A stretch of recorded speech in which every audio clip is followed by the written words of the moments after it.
Okay, fix number one complete. I ended up taking two of them off. I noticed the one over here had a crack in it, so I decided to take it off, and sure enough the crack did go all the way through, so it was just a matter of time. I ended up using screws, but I didn't want to push them in too tight. They're pretty snug, but maybe I don't know, maybe I went too tight. Hopefully not. But I didn't want too much water getting in there either. But we are at the top of the roof, so it's not. And you can see this is how they did it before. So that lasted, 150 years.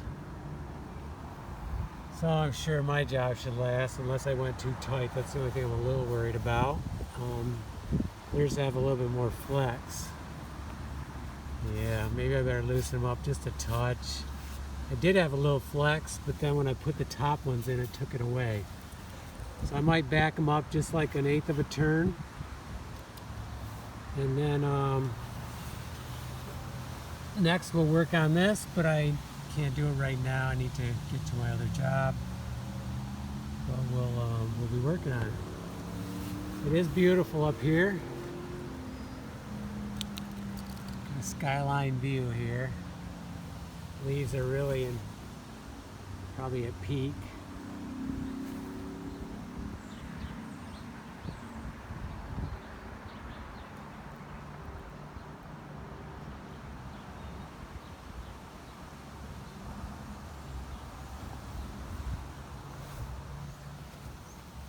Okay, let's call it a wrap for right now.